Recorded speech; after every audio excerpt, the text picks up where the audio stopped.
হিসাব বিজ্ঞান নিয়ে যারা পড়াশোনা করেছেন এবং সামনে যাদের প্রাইমারি ভাইবা পরীক্ষা রয়েছে, এই ভিডিওটি আপনাদের জন্য খুবই গুরুত্বপূর্ণ। এই ভিডিওতে আমরা হিসাব বিজ্ঞান প্রাইমারি ভাইবা নোট থেকে 3 নম্বর রিয়েল ভাইবা এক্সপিরিয়েন্সটি আপনাদের সাথে শেয়ার করব। আশা করছি আসন্ন ভাইবা পরীক্ষায় আপনারা এখান থেকে কমন পেয়ে যাবেন। যার রিয়েল ভাইবা নিয়ে আলোচনা করব তার নাম হচ্ছে আবু নাসের আহমেদ। তিনি গাজীপুর জেলা থেকে ভাইবা পরীক্ষায় অংশগ্রহণ করেছিলেন। বুঝতেই পারছেন, গাজীপুর জেলা থেকে যারা ভাইবা পরীক্ষা দেবেন তাদের জন্য খুবই গুরুত্বপূর্ণ। সেই সাথে বাংলাদেশের অন্যান্য জেলা থেকে যারা ভাইবা পরীক্ষা অংশগ্রহণ করবেন আপনাদের জন্য গুরুত্বপূর্ণ। তাকে ভাইবা বোর্ডে রেখেছিল 7 থেকে 9 মিনিটের মতো। তো যেমনটি ছিল তার ভাইবা এক্সপিরিয়েন্স, প্রথমে দরজা খুলে ভিতরে ঢুকেই সালাম দিলাম। সালাম নেওয়ার পর আমার কাগজপত্রগুলো দাঁড়ানো অবস্থায় ডিপিও স্যার নিয়ে নিলেন। তখন আমি চেয়ারের কাছে গিয়ে দাঁড়িয়ে থাকলাম। কোনো স্যারই তখন বসতে বলেনি। কিছুক্ষণ পর ডিপিও স্যার বসতে বলেন, অবশেষে বসলাম। এরপর ডিসি স্যার জিজ্ঞেস করলেন কোথা থেকে পড়ালেখা করেছেন, তো আমি বললাম। এরপর ডিসি স্যার জিজ্ঞেস করলেন কোন সাবজেক্টে পড়াশোনা করেছেন, বললাম অ্যাকাউন্টিং। ডিপিও স্যার এবার জিজ্ঞেস করলেন বলুন তো বাজেট কাকে বলে, তো আমি বললাম কোনো নির্দিষ্ট সময়ের জন্য ভবিষ্যতের আয় ব্যয়ের যে অগ্রিম পরিকল্পনা বা প্রাক্কলন করা হয় তাকে বাজেট বলে। এছাড়াও বাজেটকে বিভিন্নভাবে ডিফাইন করা যায়, আপনি যে কোনো একটা সংজ্ঞা এখানে বলে দেবেন। এরপর ডিপিও স্যার জিজ্ঞেস করলেন যে বাজেট কত প্রকার, তো আমি বললাম স্যার 2 প্রকার, তবে কি কি সেটা বলবেন না যদি না জিজ্ঞাসা করেন। কারণটা কি? কারণ আপনি যখন বলবেন 2 প্রকার তখন স্যাররা আরেকটি প্রশ্ন করবে যে সেগুলো কি কি। আপনার প্রশ্নের উত্তরের রেসপন্স রেটটা কিন্তু বেড়ে যাবে। যদি বলে কি কি, সেক্ষেত্রে আমরা জানি যে উদ্বৃত্ত বাজেট এবং ঘাটতি বাজেট। তখন স্যার বললেন উদ্ধৃত্ত নাকি উদ্বৃত্ত, তো আমি বললাম স্যার উদ্বৃত্ত। এরপর ডিপিও স্যার বললেন বললেই তো হয় যে সুষম বাজেট আর অসম বাজেট। তারপর ডিসি স্যার বললেন বাজেটের ঘাটতি কিভাবে পূরণ করা হয়, তো আমি বললাম স্যার বৈদেশিক সাহায্য দ্বারা। তখন ডিসি স্যার বললেন সবাই শুধু একই কথা বলে, শুধুমাত্র সাহায্য দ্বারা বললে হবে, সরকারের সক্ষমতা বলতে কিছু নেই, আর কিভাবে পূরণ করে। তখন আমি বললাম স্যার সরকারি বেসরকারি ব্যাংক থেকে ঋণ নিয়ে এবং জনগণের নিকট বন্ড, ঋণপত্র এবং সঞ্চয়পত্র বিক্রির মাধ্যমে। তখন স্যার বললেন হ্যাঁ এবার ঠিক আছে।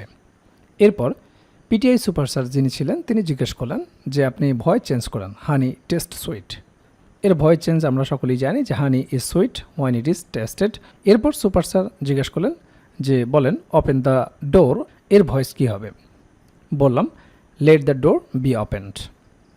এরপর পিটিআই সুপার স্যার জিজ্ঞেস করলেন এইটা কোন সেন্টেন্স, ওপেন দ্য ডোর এটি কোন সেন্টেন্স, তো আমি বললাম ইম্পারেটিভ সেন্টেন্স, কারণ আদেশ উপদেশ অনুরোধ এরকম বাক্যগুলো ইম্পারেটিভ সেন্টেন্স।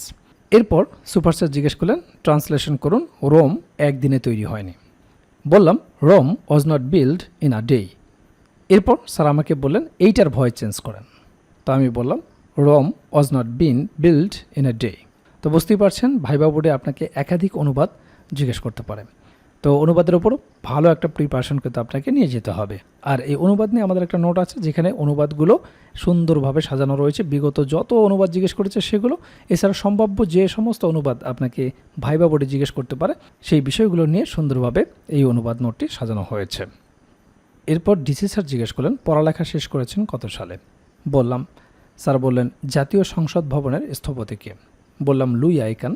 স্যার এবার জিজ্ঞেস করলেন উনি কোন দেশের, তো আমি চোখ বন্ধ করে কনফিডেন্টলি বললাম আমেরিকার, কিন্তু কিঞ্চিত সন্দেহ থাকলেও পাত্তা দিলাম না।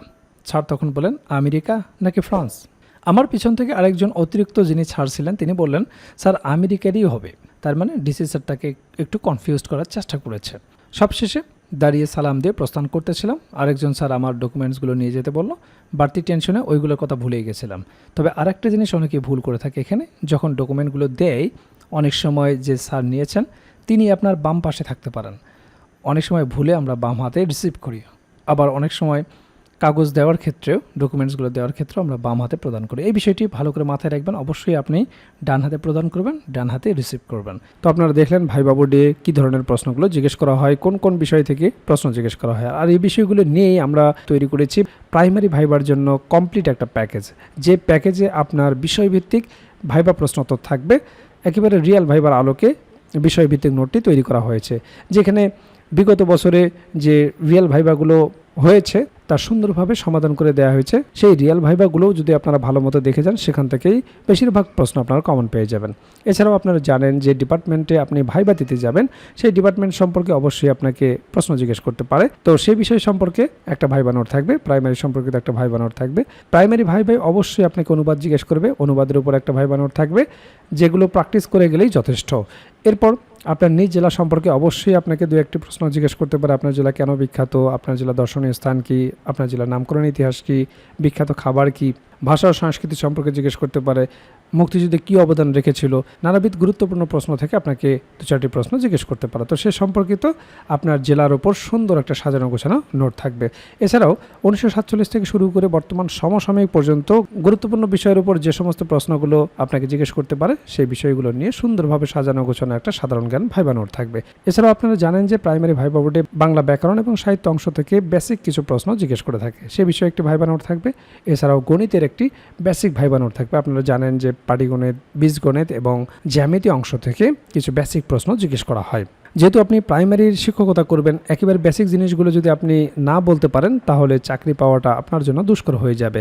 কাজেই ভাইভা পরীক্ষায় আপনি যত ভালো করবেন, আপনার চাকরি পাওয়ার সম্ভাবনা তত বেড়ে যাবে। কাজেই যারা প্রাইমারি ভাইবার জন্য গুছিয়ে কার্যকর একটা প্রস্তুতি নিতে চান, আমাদের ভাইভা প্যাকেজটি দ্রুত সংগ্রহ করুন। ইতিমধ্যে অনেক প্রার্থী আমাদের কাছ থেকে ভাইভা প্রার্থী সংগ্রহ করেছেন, তারা প্রস্তুতি শুরু করে দিয়েছেন। এখনও যারা প্রস্তুতি গুছিয়ে নিতে পারেন না, স্ক্রিনে দেওয়া হোয়াটসঅ্যাপ নাম্বারে যোগাযোগ করে আমাদের কাছ থেকে প্রাইমারির এই ভাইভা প্যাকেজটি সংগ্রহ করতে পারেন। প্যাকেজটি আপনারা দুইভাবে নিতে পারবেন, আপনারা হার্ড কপি নিতে পারবেন কুরিয়ারের মাধ্যমে, এছাড়াও পিডিএফ প্যাকেজ আপনারা নিতে পারবেন। কাজেই দেরি না করে দ্রুত স্ক্রিনে দেওয়া হোয়াটসঅ্যাপ নাম্বারে যোগাযোগ করে প্যাকেজটি সংগ্রহ করুন।